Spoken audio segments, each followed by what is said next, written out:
Israel और गजा के बीच जो हो रहा है उसको लेकर कई लोगों की अलग अलग प्रतिक्रियाएं आ रही थी।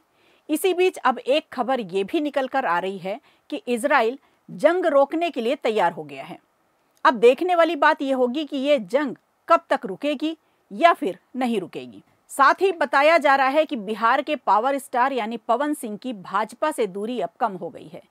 इसी बीच जानेंगे इसके पीछे के मायने। इसके अलावा सिर पर रुमाल रख बीमारी दूर करने का दावा और ब्यूटी पार्लर की आड़ में धर्म परिवर्तन, अब क्या है गोरखपुर की बहनों की कहानी, एक नजर इस पर भी। नमस्कार, खबर प्रधान शो देख रहे हैं आप और मैं हूं निवेदिता।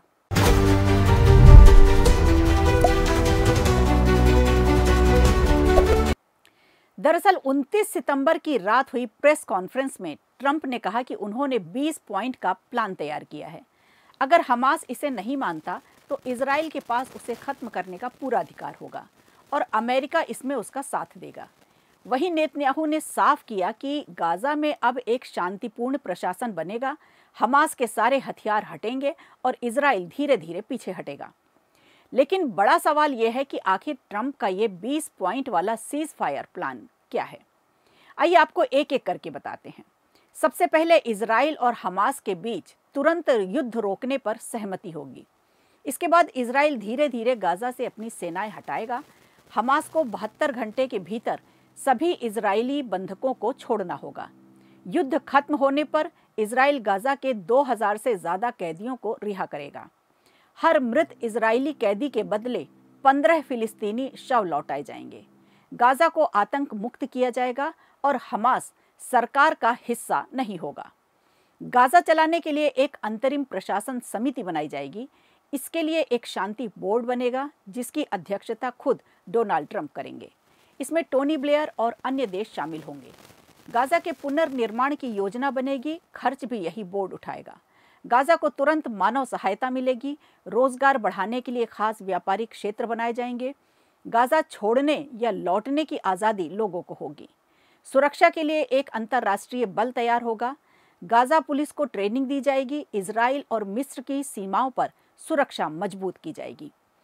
जब तक ये समझौता लागू होगा, हवाई हमले, गोलाबारी बंद रहेगी। अंतर्राष्ट्रीय संगठन गाजा में मानवाधिकार और मदद की निगरानी करेंगे। इजराइल और फिलिस्तीन के बीच शांति बातचीत शुरू होगी। भविष्य के लिए स्थायी विकास की योजना बनेगी और सबसे अहम, गाजा में शांति, विकास और बेहतर जीवन का लक्ष्य रखा जाएगा। अब सबसे बड़ा सवाल यह है कि इस प्लान को कौन मान रहा है और कौन नहीं। हमास ने फिलहाल हथियार डालने से इनकार कर दिया है। उसका कहना है कि उन्हें इस प्लान का कोई औपचारिक प्रस्ताव नहीं मिला है। वहीं फिलिस्तीनी सरकार ने इस कदम का स्वागत किया है। भारत के प्रधानमंत्री नरेंद्र मोदी ने भी ट्रंप के प्लान का समर्थन किया। मोदी ने कहा कि ये योजना पूरे पश्चिम एशिया में शांति, सुरक्षा और विकास का रास्ता खोलेगी। इसके अलावा मिस्र, इंडोनेशिया, जॉर्डन, पाकिस्तान, कतर, सऊदी अरब, तुर्की और यूएई जैसे 8 इस्लामिक देशों ने भी एक संयुक्त बयान में इस प्रस्ताव का स्वागत किया है। हालांकि इस मुलाकात के दौरान एक और अहम घटनाक्रम हुआ। दरअसल नेतन्याहू ने कतर से माफी मांगी। कुछ हफ्ते पहले इजराइल ने दोहा में हमास के नेता को निशाना बनाकर हमला किया था। उसमें एक कतर अधिकारी की भी मौत हो गई थी। इससे कतर नाराज था और उसने शांति वार्ता से हाथ खींच लिया था। ट्रंप के कहने पर नेतन्याहू ने कतर को फोन कर खेद जताया और भरोसा दिलाया कि इजराइल आतंकियों को निशाना बना रहा था, कतर को नहीं। बताया जा रहा है कि गाजा युद्ध की वजह से अब तक 66,000 से ज्यादा फिलिस्तीनियों की मौत हो चुकी है। यही कारण है कि ब्रिटेन, फ्रांस, कनाडा और ऑस्ट्रेलिया जैसे देशों ने फिलिस्तीन देश की मान्यता दे दी है और इजराइल पर दबाव बना रहे हैं।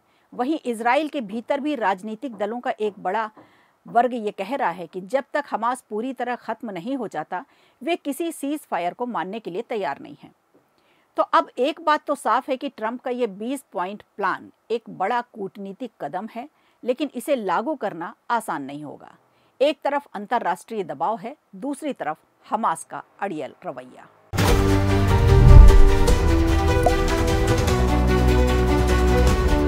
विधानसभा चुनाव जैसे जैसे नजदीक आ रहे हैं, राजनीतिक हलचल भी तेज हो गई है। इस बार सुर्खियों में है भोजपुरी सुपरस्टार और नेता पवन सिंह। मंगलवार को पवन सिंह ने पहले राष्ट्रीय लोक समता पार्टी के प्रमुख उपेंद्र कुशवाहा से मुलाकात की और उसके बाद सीधे केंद्रीय गृह मंत्री अमित शाह से मिलने पहुंच गए। इस मुलाकात के बाद राजनीतिक हलकों में चर्चा है कि पवन सिंह आरा विधानसभा सीट से चुनाव लड़ सकते हैं। लेकिन बड़ा सवाल यह है कि पवन सिंह और बीजेपी का रिश्ता आखिर है क्या? कभी पार्टी से निष्कासित तो कभी एनडीए के प्रचारक। आइए जानते हैं पूरी कहानी। दरअसल बीते साल लोकसभा चुनाव के दौरान बीजेपी ने पवन सिंह को पश्चिम बंगाल की आसनसोल सीट से टिकट दिया था, लेकिन विवादों के चलते उन्होंने चुनाव से नाम वापस ले लिया। इसके बाद उन्होंने बागी तेवर अपनाए और बिहार की काराकाट सीट से निर्दलीय चुनाव लड़ने का ऐलान कर दिया। यहीं से शुरू हुआ पवन सिंह और बीजेपी का टकराव। काराकाट सीट एनडीए के उपेंद्र कुशवाहा के लिए छोड़ी गई थी, लेकिन पवन सिंह के मैदान में उतरने से पूरा समीकरण बिगड़ गया।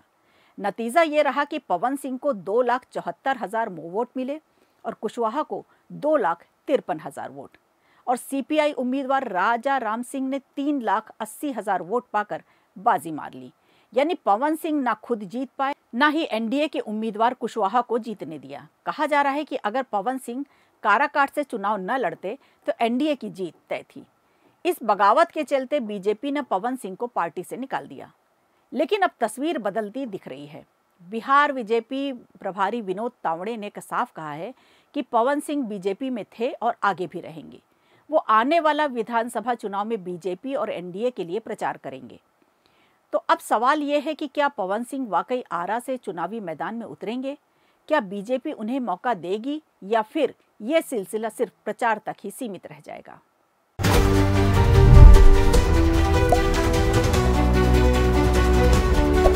उत्तर प्रदेश में अवैध धर्म परिवर्तन का खेल लगातार सुर्खियों में है। बलरामपुर के बाद अब गोरखपुर से एक बड़ा मामला सामने आया है।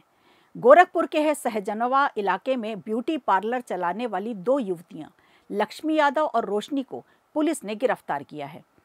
इन पर आरोप है कि ये गरीब परिवारों की महिलाओं और युवाओं को नौकरी और पैसों का लालच देकर धर्मांतरण के लिए प्रेरित कर रही थी।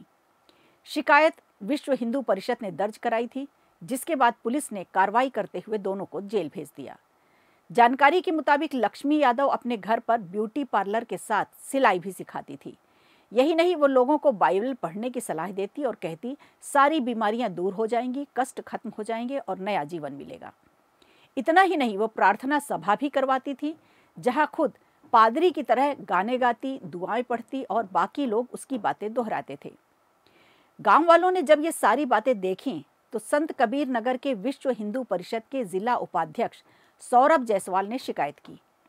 इसके बाद सहजनवा थाने में लक्ष्मी और 5 अज्ञात लोगों के खिलाफ केस दर्ज हुआ। सोमवार को पुलिस ने छापेमारी कर लक्ष्मी और रोशनी को उनके घर से ही गिरफ्तार कर लिया। यूपी पुलिस अब पूरे नेटवर्क की गहराई से जांच कर रही है। आपका क्या मानना है? ऐसे मामलों पर कड़ी कार्रवाई होनी चाहिए या नहीं? अपनी राय कमेंट बॉक्स में हमें जरूर बताइए। खबर प्रधान शो में आज के लिए इतना ही। दीजिए इजाजत। नमस्कार। वीडियो अच्छा लगा हो तो लाइक कीजिए, शेयर कीजिए और कमेंट बॉक्स में हमें जरूर बताइए।